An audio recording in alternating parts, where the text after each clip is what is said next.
Okay, thank you so much, David. Thanks, you guys, for coming out. I'm going to speak pretty informally today. As David said, this lecture, this talk, it's going to be pretty informal, is a mashup of sorts of different pieces of my forthcoming book, The Code, which is a history of Silicon Valley from the Manhattan Project to Facebook, and every point in between. But one of the things that I trace in throughout the book is the relationship between the technology industry and the US government, and not only agencies of government, but governmental leaders, political leaders, leaders of both political parties and presidents, members of Congress, et cetera. And what I'm going to talk about today is really addressing the question of how do we get to the world of now where technology companies, where internet companies, and particularly the big five, or big whatever, however you classify them, are so lightly regulated.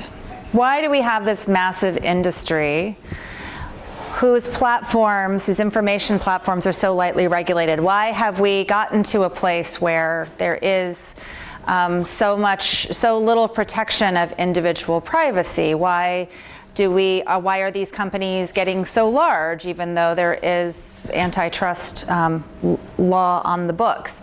Why is this? And my answer is this has a history. And what I'm going to talk about today and go through today and sort of touch on these things and then give enough time so if we can kind of go into more detail in the discussion, because I want to leave a good chunk of time for discussion, is four things, four kind of progressive things. And I think the way my brain works is chronologically. I can never think thematically, it's always chronologically. And really the first stop on that chronological train goes right back to the immediate post-war period. How we got to here started with the early days of computing and mainframe computing, an industry that was, as many of you guys know and are still part of the institutes that were created by this Cold War military-industrial complex, this university really was, that the government played a major role in financing the R&D of digital computing. While there was a computer industry, that industry had a large book of business with the government, and in fact the federal government was the heaviest single user of mainframe computing. And so government is very much tied into the electronic data processing story. The second step on the train comes in the middle of the 1960s, in the late 1960s, a time of a lot of political tumult and a lot of questioning of what government was up to. And that questioning included how government is using the massive computational power at its disposal to know perhaps too much about what Americans are doing.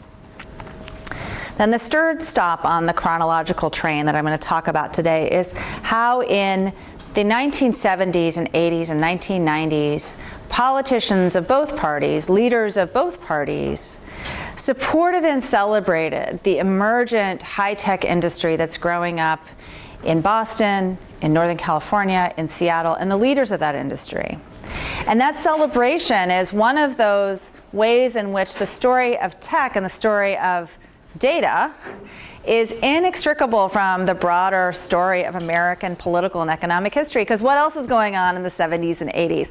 Everything else is falling apart. The manufacturing base of the United States is crumbling. Faith in national leaders has been shattered by Vietnam and Watergate. Bigness is out of style, small is beautiful. Big government, big business. Americans have lost faith in those things. And then amid all of this, seemingly rising like a phoenix, are these mop-haired young computer geniuses who have these amazing companies and all they do is make money. And this is something that, no surprise, both Democratic and Republican leaders grab onto as this is the future, we want to be part of this.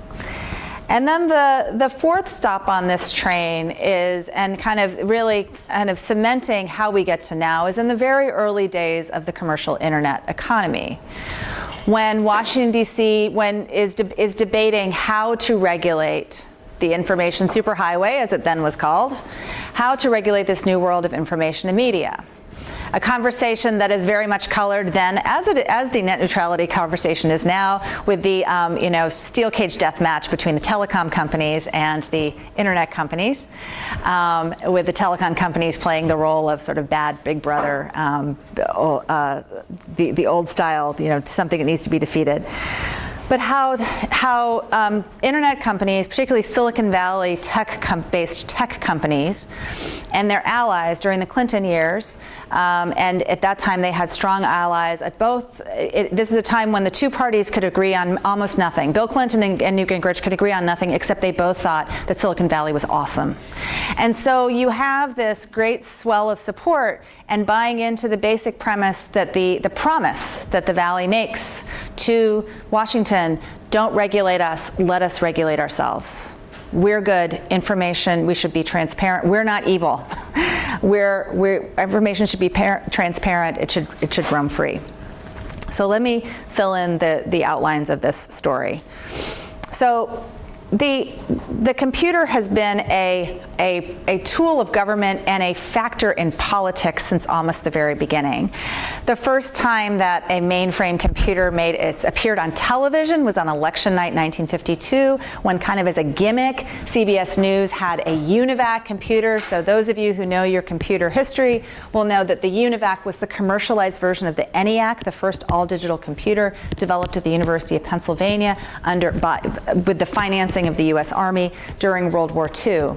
The Univac is kind of the first brand name computer. In fact, the Univac kind of became like Google or Kleenex. It was shorthand for mainframe computing for a while because it was the first to market and dominated for a brief period until IBM stomped in and gobbled up everybody.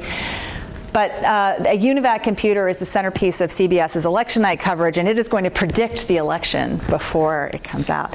And it predicted a landslide for Eisenhower so decisively that even the operators of the computer were like, this can't be right. There has been a bug. And so they're frantically trying to, fudge, and Cronkite's laughing. It turns out the computer was spot on. They were not always spot on in forecasting those days, but in this case, they did it well. But even in these very early days of mainframe computing, these currents, both the fascination and fear with which mass culture, non-technologists have approached computing, the way in which the computer users, tech users approach computing now, which is like, I love and hate Twitter at the same time, right? This is already present in these very early days. This is one of the less dramatically significant Hepburn Tracy movies, Desk Set from 1957, but the whole plot premise is automation and displacement of workers by technology. This is the conversation we're having about driverless cars and driverless trucks. It's about research librarians and a company being displaced by a computer, all in a romantic comedy setting.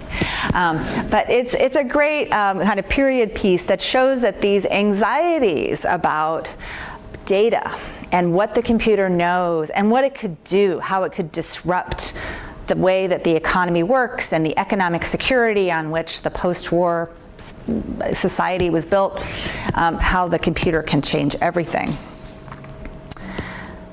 So by 1964, these anxieties about electronic data processing's power to take information, what computers might know about individual people, is spilling out into pop culture.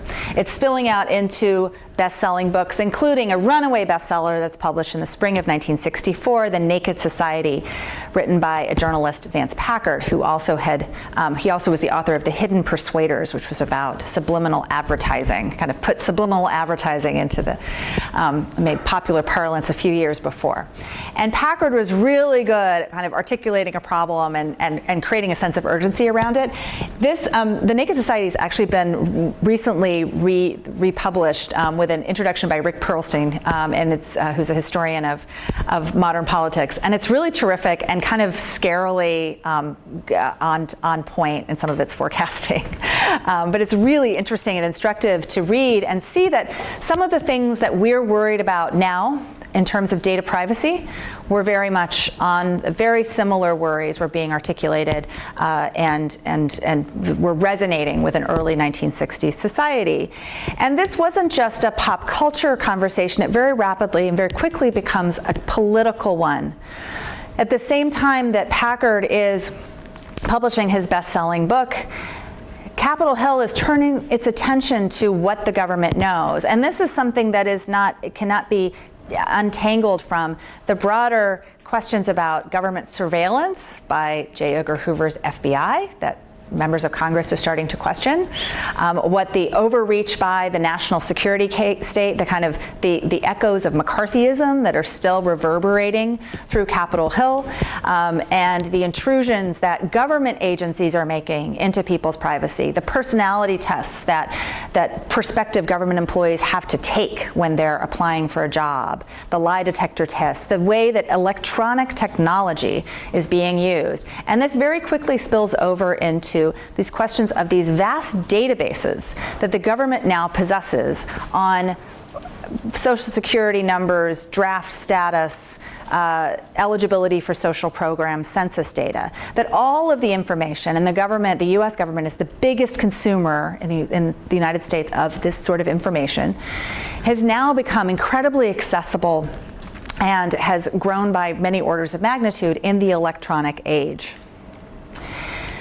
This takes on a new sense of urgency and political salience when Lyndon Johnson wins re-election, landslide re-election in 1964, and ushers in an aggressive agenda of domestic legislation that under the umbrella of the Great Society, to these new social programs, to win the war on poverty, to change the kind of ensure economic prosperity for all.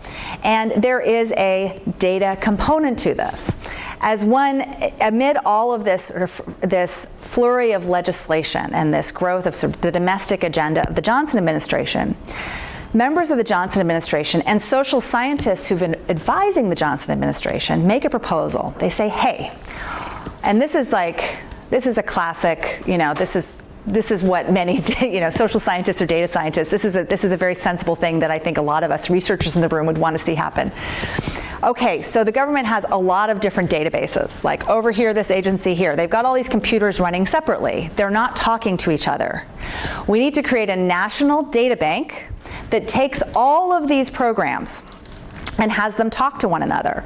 One of the advocates for this was sociologist Amitai Etzioni, Oren's dad, who argued in an op-ed in 1965 in the Washington Post, many of the problems that the nation has decided to attack, like poverty in Appalachia, for example, are what social scientists refer to as the system type.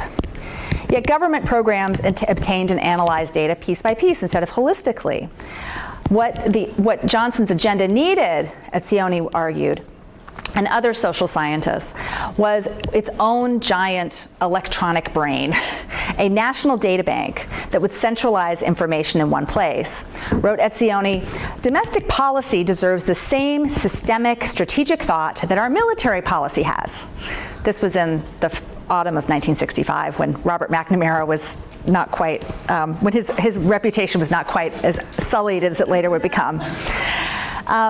So this is all made in the, we can run these programs more efficiently if we have all this data in one place. And this has, of course, great appeal when we think about working with data. Like, think about all these unassociated data sets that need to come together. But in this atmosphere where there's already this hostility towards grand government schemes generally, there's a lot of pushback against this expansion of government under Johnson that becomes even more fierce as the Vietnam War escalates and becomes more of a political hot potato. That there is, and then these larger questions about what computers could find out about people, what did they know about Americans, and having all that information in the government's hands, where J. Edgar Hoover could just pick up your dossier and go spy on you, which of course he was doing. turns it into a total political disaster. And this goes on for, the official proposal for the data bank kind of comes out in 1966, 1967, there are all these congressional hearings, all these legislative proposals to curb the government's use of data and privacy, but it's all focused about the government. This cartoon, I don't know if you can quite see it, it's a little beached out, but this is Uncle Sam kind of at the, like Dr. Strangelove style, at the controls of a mainframe computer, getting everyone's information. And this was the tenor of this debate that goes on through the end of the 60s into the early 70s about privacy, is all focused on government computers and what government computers know. Now, at the same time, private industry is using electronic data processing all the time. They're marketing to people, they're selling people cereal, they're using all this information. But private industry is never part of the conversation. And when the Privacy Act of 1974, which is the one really salient piece of legislation that comes out of this, that directly sort of stems from this, if you read the Privacy Act, the preamble, the first couple of paragraphs are all about computers. And what the Privacy Act is about is like, you have a right to know what the government knows about you. There were two things that were missing from that. First, and missing from the whole debate, was one, well, should the government be getting this information in the first place? And when people like Paul Baran were called to testify, again, from Rand, one of the fathers of the internet, called to testify in front of Congress in the late 60s, and he says, hey, maybe we should stop collecting this information. It's kind of dangerous to have it all computerized.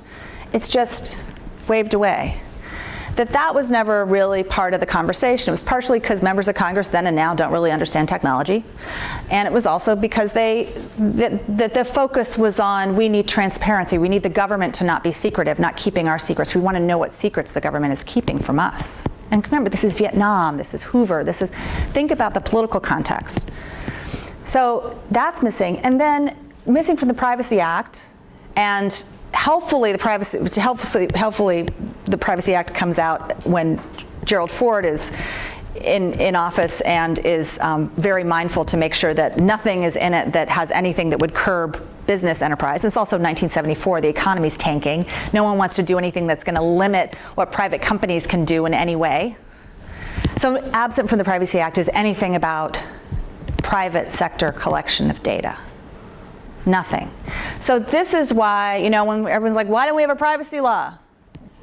That was our privacy law. But that's the political context. That's how we have to understand it and understand why this happened the way it did. And it happened because of the politics of the 60s and the 70s for very good reasons.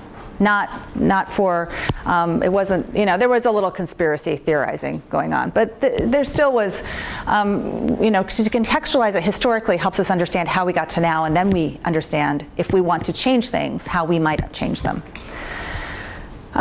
So I can't leave this part of the story without noting that one of the main characters the person that was the force behind the Privacy Act was Sam Ervin, who is of the Ervin Committee, made famous by Watergate, the chief of the committee that investigated in the summer of 1973 the Nixon White House officials and the Watergate scandal. A Democrat, but a conservative Southern Democrat who hated the Great Society, who hated big government, whose crusade against government computers was very much tied into his dislike of the fact that the government was as big as it was in the first place. So the privacy issue is not resolved by there's almost 100 pieces of legislation that are kind of introduced at various times in the 60s and 70s around privacy.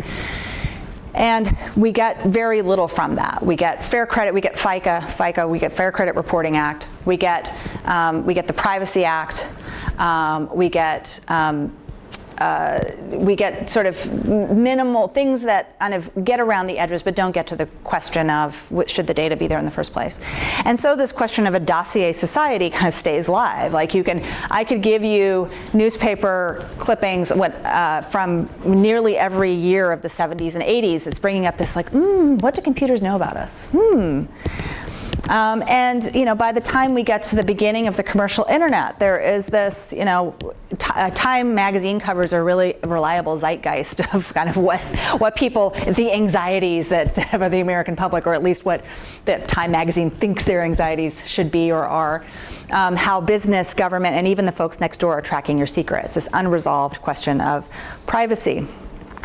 Meanwhile, down in the valley, we have a new economy growing, a group of technologists whose worldview is very much shaped by the conversation, the political concerns about privacy, about government computers, about big government as big brother, as big government and big business as bad things, a personal computing movement that is whose politics are, we need to use computing and the free flow of information and personalized computing in order to change the world. This is how we do it. And of course, there were many, many personal computer companies that grow up in the late 70s. The most famous and most successful of those that come out of Silicon Valley is Apple. And this to understand Steve Jobs, Steve Wozniak, and the other people who were right at the beginning of the personal computer revolution is to understand them as not necessarily members of the counterculture, although some of them were, and they definitely were influenced by being in the Bay Area, being at Berkeley and Stanford during that moment, but as products of this broader social questioning that went across the political spectrum, that prompted Americans of many stripes to do two things. One is to find ways to celebrate individuality and to find individual freedom and tools for individual freedom and expression and self-expression, and also to turn away from or mistrust the government and to have trust in different things. And the thing that the technologists of Silicon Valley and elsewhere had faith in was data, was engineering, was code. Code doesn't have a politics. Engineering thinking is linear. It can't be sullied by human bias. And this is the engineering thinking, the cleanliness. Outside of the messiness of 1960s and 70s America comes an answer. A tool that can be the tool for the political change we seek is simply to have free flow of information by computer. And so as this industry grows and it becomes very wealthy and very influential, and as the products it creates become ubiquitous and become consumer-facing as well as enterprise products, you have this interesting co-mingling of people who have been part of this sort of the philosophical ideas of we are a different sort of system. We are turning away from the old system, old politics. Washington, D.C. has nothing to do with us. I was telling David before the talk that an early interview I had on this when I was researching this book was with a longtime Apple employee who'd been there since the early 80s, and I told him that I was talking about the intersection of politics and tech, and he's like, well, that's no story there. The government had nothing to do with Apple's success. And I said, that's great, and I just took notes and we moved on.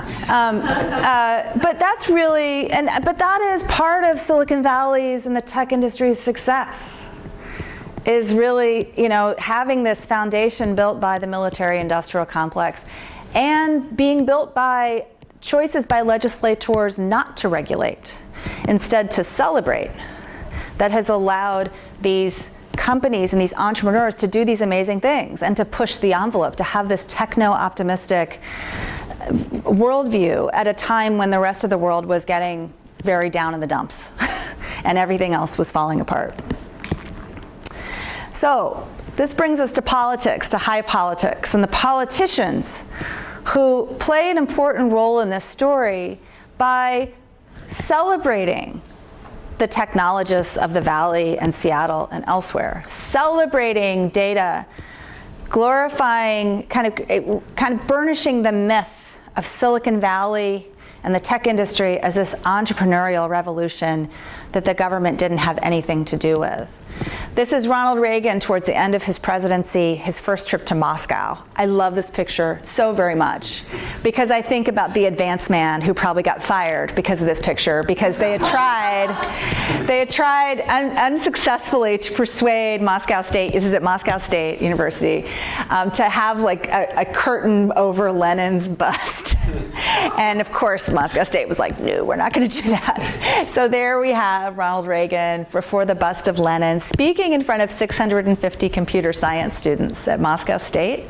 Probably some future Silicon Valley billionaires in the group. I don't know. I haven't traced that down yet, but I would really love to know who was in that audience and what they went on to do. Maybe there's some people working on the 2020 election. Who knows? Who could tell? Everything has a history. It's all with this. But Reagan's speech is fascinating to me because he goes there and he talks about America, the American dream, and as the proof point, he talks about Silicon Valley entrepreneurs and garages. And this is he's like, we are in the middle of a revolution, a world revolution that is not going to involve bloodshed. And he doesn't talk about the end of communism, although it's quite clear, this is Glasnost, Perestroika. He and Gorbachev have, had started their buddy movie by this point. That he says the revolution is enabled by this tiny device, no bigger than your fingertip. It's the microchip. And this is going to change everything. And he was right. But what he doesn't talk about is the role that government and politics played in it. Nor did Bill Clinton and Al Gore talk a lot about Silicon Valley, the role of government in Silicon Valley success. These two men, more than anyone, courted and wooed and successfully won over the hearts of Silicon Valley for the Democratic Party. Starting even before Clinton had announced his presidency, he was going out to the Valley to raise money and to charm people, as he's very good at doing. And throughout his 2 terms in office, he and his vice president Gore, the geek in chief, commander in geek, I don't know what they call it. Anyway, they gave him all sorts of nerdy nicknames, who genuinely was, look, Al Gore didn't invent the internet, but Al Gore understood the internet and understood supercomputing and understood parallel supercomputing and understood how this stuff worked earlier and better than anyone else in the Senate or Congress. He was having little sit-downs and one-on-ones with scientists, with engineers, he was genuinely curious and was paying attention when no one else was. And so when he became vice president, the kind of love affair between the internet era Silicon Valley and the Democrats started to gel. And among other things, this is Net Day in 1996. Who remembers Net Day when they went and wired all the schools? I remember Net Day. I was working there. But this belief that internet access, kind of this whole, really, what the Clinton and Gore administration did was kind of take the talking points of Silicon Valley and swallow them and say, you're right. There was, not to say there wasn't friction. There were moments, for sure. Clipper chip, other things.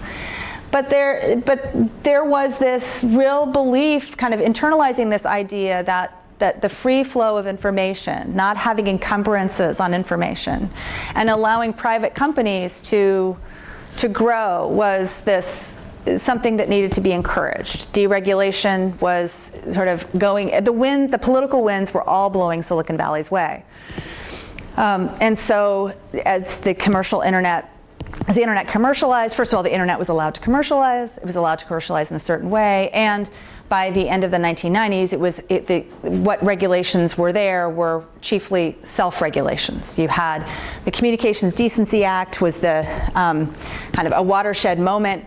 This is when the Telecom Act of 1996 is signed into law. One part of that had to do with curbing internet porn, which of course was most of the internet then. This is one moment of concerted activism organized by the Electronic Frontier Foundation, which was begun in the early 1990s and had become a very important voice in the political conversation in the 1990s when websites across the net went dark in protest of these curbs that the government had with the passage of the Telecom Act. there had been some curbs put on what sort of content could flow, the sort of curbing pornographic content. That later is ruled unconstitutional, and the provision, what lasts from there is the provision that has enabled the central deregulatory principle of the modern social media moment, which is that platforms are not responsible for what third parties put on them. So out of all of this, the tech industry pushes back, and they win. And they win for very good reasons. For what the internet was in the end of the 1990s was very different from what it is now.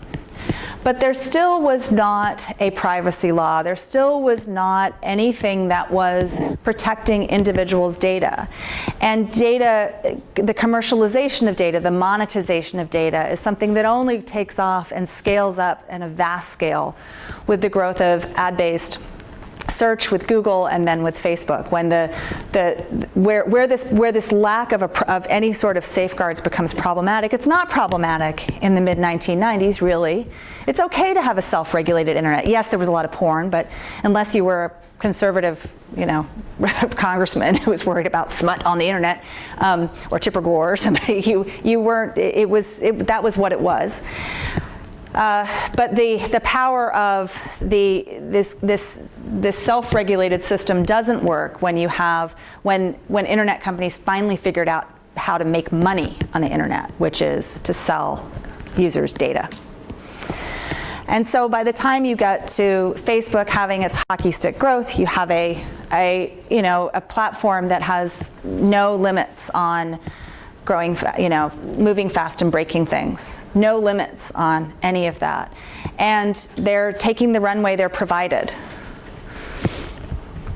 And with the Obama administration, the Lovefest between the Valley and Washington grows even stronger. And again, it's kind of this, we can learn from the Valley. And the Valley believed, Washington, so broken, we can fix it. And so sort of technology, the world of tech sort of has divided into two camps, or at least up until quite recently. One was, there's no use for government, it needs to go away, it had nothing to do with this, so less government the better. And then the other camp, which is, we can take all of the amazing things we've made and we can make government better. And both of those worldviews, I think, have been challenged in the last couple of years by the backlash against what particularly the large social platforms have wrought. And so politics matter. Silicon Valley has, for a very, very long time, and one of the reasons it's been kind of bad at politics lately is it hasn't been doing much of it in a traditional way for a long time. Even though the government and lobbying has been part of Silicon Valley's story from the very beginning, Steve Jobs, while never voting up until at least the mid-'80s, at least I don't know what his track record is after that, but he said in an interview in 1984 he'd never voted in his life, and he's very proud of that. But by the time he said that, he already had gone to Congress to lobby actively for 2 weeks for tax breaks for computers in schools. So there's this weird dissonance between we don't have anything to do with this, we're entrepreneurial miracle, and then having this relationship. But also being caught flat-footed and not realizing that there is this larger political ecosystem, including members of Congress that may be dunces when it comes to understand how you make money on the internet, but actually have real power. They have power to regulate, power to fine.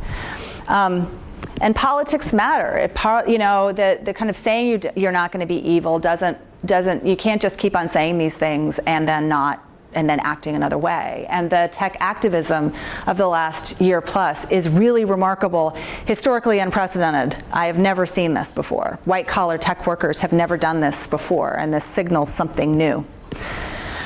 And politics matter. It matters that even, I love this is a sticky on a stairway. I found it just an AP image. It's in my book on Facebook. Hey, Silicon Valley, thanks for inventing the internet. No, you didn't invent it. You made it extraordinary. You made money from it. You did amazing things. We can simultaneously recognize the amazing things these companies have done and that have been enabled to do because of this very light regulatory hand. and also recognize the political history underlying it. That is very important and critical, and I can't imagine going forward in any other way. So I will leave it at that, and would love to have Q&A.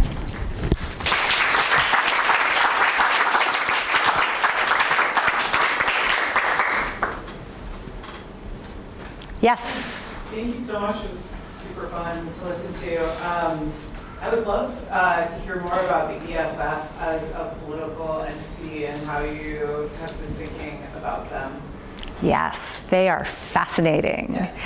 So the EFF is the Electronic Frontier Foundation is founded in 1990, and the guys who founded and finance it originally they're Silicon Valley longtime Silicon Valley figures, but they find themselves, they had connected originally on the WELL, the Whole Earth Electronic Link, which is the kind of original social network for the really, really in crowd of Silicon Valley technologists that starts up in the 1980s, and has become kind of a place for communication. And the thing that spurs it is a series of raids, of FBI raids on young hackers who've been hacking into corporate computer systems. And they're like raiding, suburban ranch houses in San Jose, and like dawn raids, like taking some 16-year-old kid's computer and all of his floppy disks. And this is something that is met with kind of outrage in the hacker community. Kind of this is when the kind of hackers are technologists are sort of reclaiming the name hacker and sort of celebrating themselves as these kind of outlaws guys, even though some of them are millionaires who've made money in software companies. And the co-founders include Mitch Kapor, who was the founder of Lotus, so Lotus Notes, Lotus 123, Lotus Software, Lotus Development Corporation, so who exits from that quite wealthy, and has a sort of strong lefty social politics, and is very concerned about what's going on. And John Perry Barlow, who is sort of always appended to his name as lyricist for the Grateful Dead. But Barlow is another important kind of free speech advocate. He's later becomes the author of the Declaration of Independence of Cyberspace, sort of this declaration of extraordinary document, and really one that I teach in my classes to help people and to help the students of now understand like what this sort of new worldview was laid out. And it's and really techno-utopianism was fueling the EFF, the belief that I think a lot of this, it was interesting, I interviewed Kapor for my book, and one of the things he said, when I quote him in saying it, that he's like, if we had any idea, we were so naive. We had no idea that people would use the internet in these nefarious ways. And and I believe that. I really do. There are a lot of people who would like to say that the Valleys, they're just, it's this conspiracy theory and they're all just evil actors. I think I see it as a runaway train, and I see this sort of deeply rooted belief in the power of information and connection as being an inherently good thing, and that people are good, and that not having privacy is okay, because if you're only bad guys worry about keeping things secret, right? Like, why should we worry? We're not committing crimes. But that is baked into the ethos of both the EFF and the companies that spring up around the same time. What about them as like a bridging organization from the Valley to the government? Yeah. So Kapor is smart. Unlike the rest of them, he's like, okay, government politics is important, and he has a close friendship first with Ed Markey, who's one of those other very early people who's now senator from Massachusetts, was congressman from Massachusetts, but chaired the telecom committee at a time when, so actually a personal aside, my husband was an intern for Markey in 1989, and he remembers these hearings on things like HDTV, in which like no one except the person testifying showed up, like no one knew what anything was. Like it was so deeply uninteresting, and Markey understood that these are the building blocks of the new communications revolution. So Kapor and Markey, and Kapor testifies in front of Markey's committee about let's commercialize the internet, and this is how we should do it and why we should do it. which was something that was, had to be pushed. And he also, Caper also creates a connection with Al Gore. And so that is one of those bridges to when Gore enters the White House, he and the EFF become like one of the key people, part of the working group that are advising on the National Telecommunications Commission, sort of in 1993, sort of the building blocks of what becomes the Telecom Act. And in fact, becomes so sort of embedded and conciliatory to the power structures that there's this sort of hit, some of the more, radical anti-establishment members of the organization split off and say, we don't want to be part of the EFF anymore, it's become too establishment. So there's, and that becomes the Center for Technology and Democracy. So there's this interesting tension, but you see these kind of, rebels who become, they're going to the West Wing and sitting in these meetings, and they immediately realize that these are just like killer bureaucratic exercises. They get quickly bored, as anyone would. Like they think they're going to come and change the world, and they're like, I'm sitting in the Department of Commerce and I'm talking to some assistant secretary about some arcane thing. Like where are the flying cars? Like what's going on? Yeah. I really appreciate your talk, especially the deep history of the way that the private sector isn't deregulated, and I'm wondering about this distinction in practice in ways that it's more ambiguous and hybrid in the past. And so if we hold up the example of, for example, like the NSA working with tech companies to have public-private intelligence relationships, can we try to turn towards the past? I was just wondering how you think about hybridity and the distinction.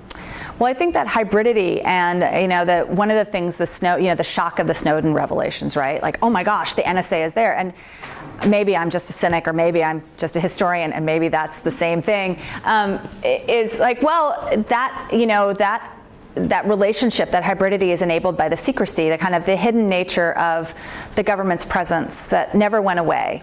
So, not only did the military-industrial complex build the valley and the kind of, and that's kind of accepted lore, right? You'll talk to anyone, most people, and they'll be like, oh yeah, back in the day, in the 50s and the 60s, space race, yeah. But that's seen as very, very past tense, and the kind of personal computer era and forward is the new. Well, look, Lockheed Missiles and Space was the biggest employer in the valley through the mid to late 80s. The biggest. Like, it had 20,000 employees when Apple had 5,000. Like, it was the biggest, the most people. It was the valley remained a very significant concentration of military activity. In the Reagan era, it is, Stanford Computer Science is, big recipient of not only DARPA dollars, but dollars that are associated with Strategic Defense Initiative and strategic computing, as are other computer science departments and other universities on the West Coast. No, computer science, DARPA is, look, I'm sure there are DARPA grantees here. Like, thank God for DARPA. Like, everything else gets cut, and anything in the Pentagon is sacred. So DARPA's like, okay, we're just going to fund other stuff.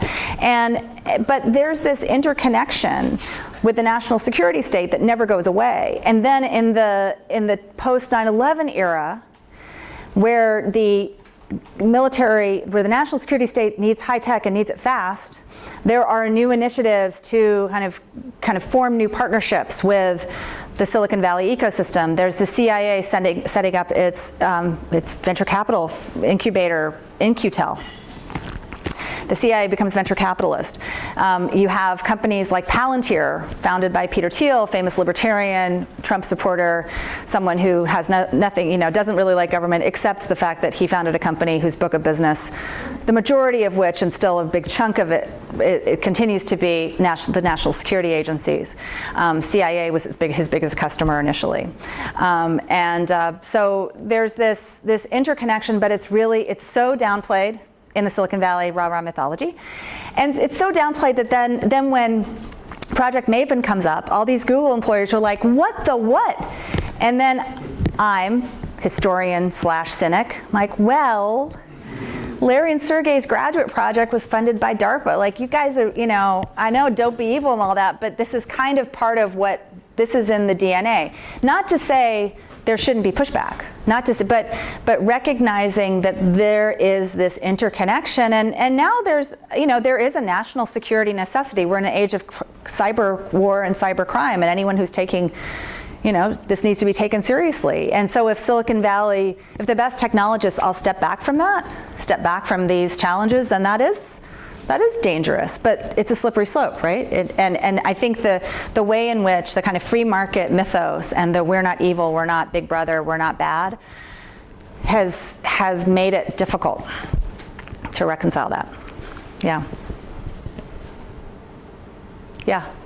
I hadn't thought of leadership until you mentioned it just now. Could you, why do you think that failed? Was it because it was too transparent, unlike NSA partnerships with tech companies? And could you remind me of what it was? I have this big Prism. And well, because all the internal documents got published and it was too embarrassing. I think it would have been wildly successful if it hadn't been for Snowden blowing the whistle. Honestly, I like there is this embeddedness, and goodness knows what else is going on, what continues to go on. But in the 90s, the Clipper chip wasn't it a way to give the government hardware backdoor access? Yeah. Oh, Clipper chip. Sorry, you were. Yes. I didn't realize that you were asking about Clipper. Yes, it was the way of it was, and oh my gosh, this is when the love affair between the tech industry and Al Gore started hit a rocky patch, so the national security agencies and the NSA really wanted to build a backdoor in to American-made project. So the sort of, for example, in the San Bernardino shooting a few years ago, all of that kind of push and pull about we need access to the guy's phone. The Clipper chip would have been that sort of mechanism where you could get into that, where the government could always have a way in.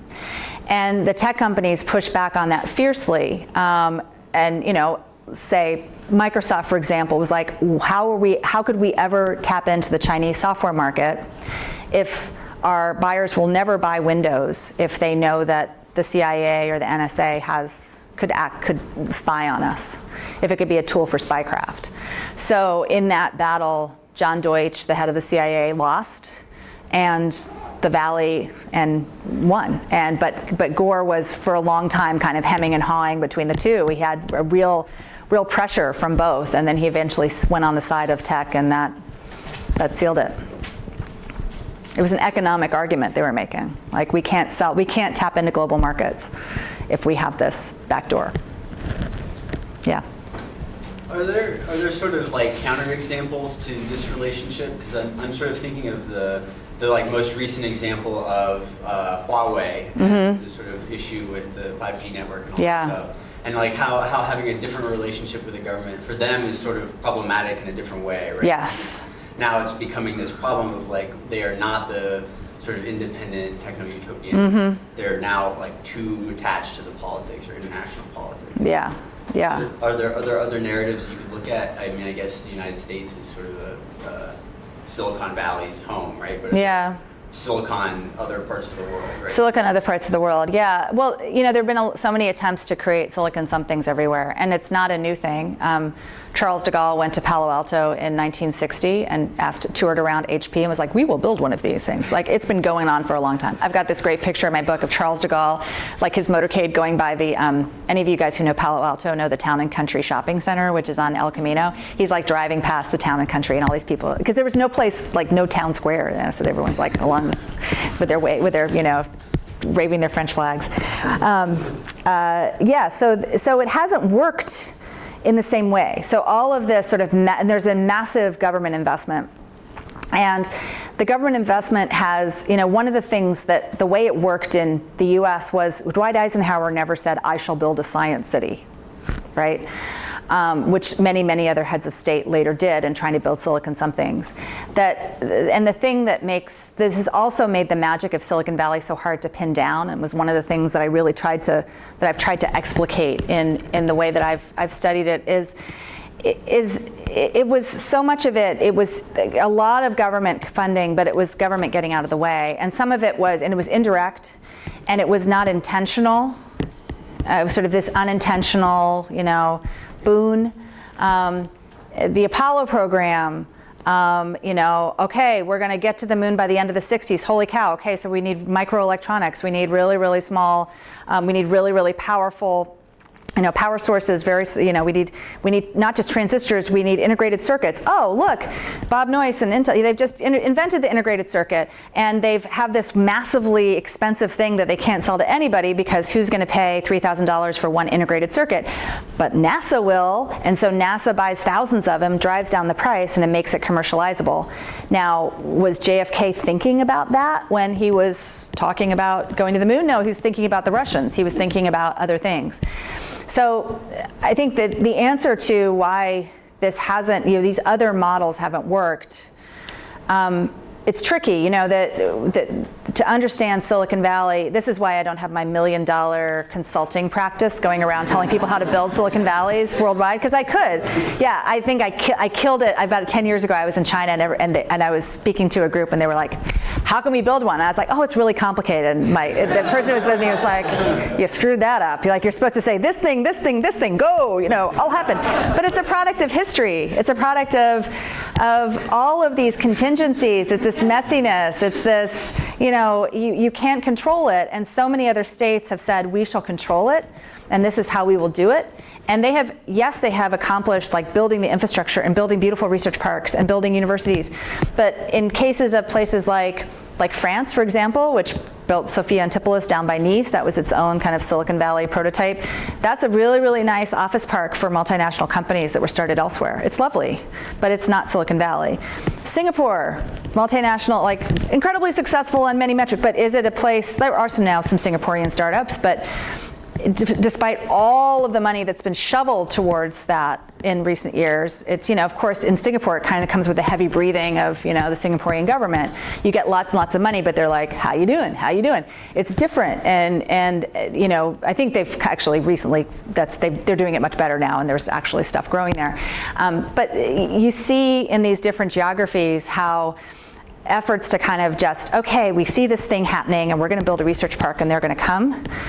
And that doesn't work. And then when you have different political systems and you have an unwillingness to kind of let the messiness go, and yeah, we have, so the things that are awful about the American technology industry are the result of the same things that are marvelous about the American technology industry. Like, Twitter is awful and Twitter is wonderful because of the same root things. And that's again, my multi-million-dollar consulting practice not happening. So I've got to sell books otherwise, I guess.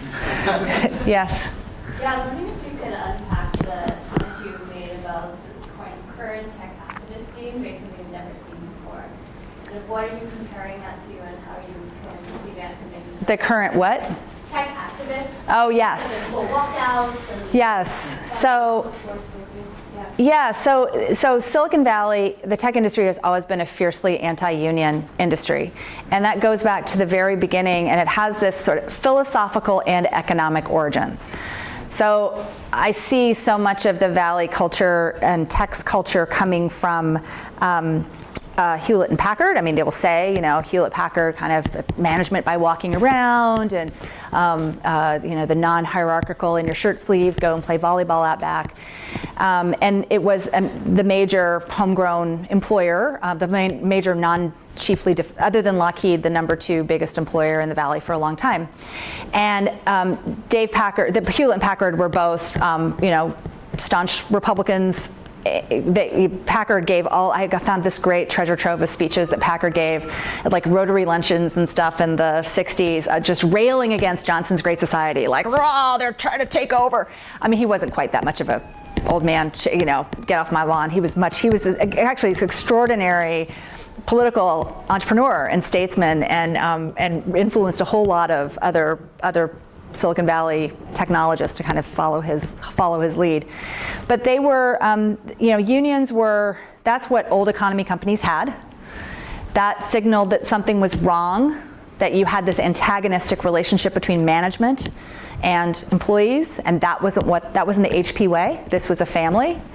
And why do you need why do you need a union when you get stock options? You're a shareholder. Now, shareholding didn't extend to everybody, and in HP and other places, there were assembly line employees who didn't get stock options.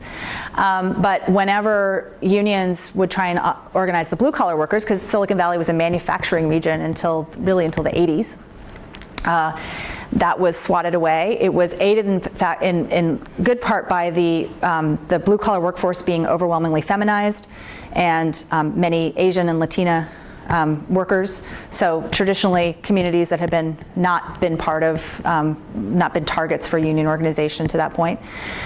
But white-collar workers, have been, of course, historically, white-collar workers in the private sector have been notoriously hard to unionize in every sector. And particularly in the electronics industry, which was hotly competitive, where you could just easily, if you didn't like your job, you just moved to another job. And so that's the way the Valley has worked. It's been focused on, you have all these perks that come with your job. You're highly paid, you're well compensated, you're special because you work there, you're special because you work at Google, you're special because you work at HP or Facebook or wherever it is. And that company culture and kind of fostering this company culture has been the substitute. That's the way that solidarity is built. And so the activism of tech worker, white-collar tech workers, the privileged ones, because we've had activism of tech contractors, Microsoft contractors in the 90s. We've had activism of blue-collar tech workers. I've never seen this. I've never seen this. These are the people who are privileged, the ones who are have been told they're special. And the way that previously employees solved for the problem is they'd move to another. Now, I think that one of the things that's precipitating this is size and scale. So the Google walkout, for example, was a great illustration of this. People were walking out all over the world. Google's all over the world. So it used to be that these companies were in California, and maybe they had one little sales office somewhere else. And now you have engineering offices and marketing offices and everything all over. And so you have people who are not coming up and baked into this Silicon Valley culture and kind of drinking the Kool-Aid of David Packard and the legend of this isn't what we do. That's what other companies do. Other companies go on strike or walk out or unionize. Other industries do that, dysfunctional ones. The ones that work, we don't need that because we're on this wealth machine and we're doing good. We're good, we're better, we're changing the world. Don't you want to be part of it? So this is, I'm so interested in seeing where this goes, and also interested and not surprised at all by seeing the pushback that the C-suite is now exerting against some of the more vocal activists. So just to follow up. Yeah. So when you're taking activism, you're referring to unionization, but we're also seeing all of this sort of activism around military involvement, you mentioned, or how women are treated in Google or something, or Microsoft, right? Are those one and the same for you, or are those different? Oh, they're different, but they're all part of the same. When I say activism, it can take a lot of forms, and I think that unionization, particularly now at a time of declining union power generally, is probably the least likely outcome, particularly for white-collar unions that's never really had traction in the private sector. It's this activism, this is pushback, which I have not seen, this kind of questioning of, it's more political. And usually, you go to the weekly town hall and you ask questions, and there's been a lot of dissent within companies, but it's been about product or business strategy, and it's been kind of part of this engineering culture that comes up that also has really deep roots of this very sharp elbow that's about unfiltered criticism of you suck and show me why you don't, work harder. And so those sharp elbows have always been there, and dissent has always been there and kind of encouraged as part of the culture. You kind of have tough skin and you show how tough you are. That was the Andy Grove Intel culture, only the paranoid survive. That was what he cultivated, kind of making people scared all the time. And that was if you're strong enough to hand it, you're part of the tribe. That's one reason the tech has such gender imbalance. Is you have these kind of these rituals that are highly masculinized. But that's another thing. Yeah. I saw another. I think we're right at 5, so I should probably cut it down. But I'm happy to answer other questions if you have them. So let's go. Thanks.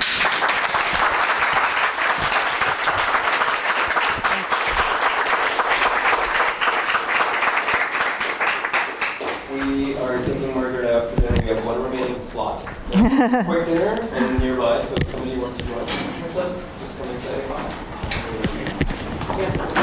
Great.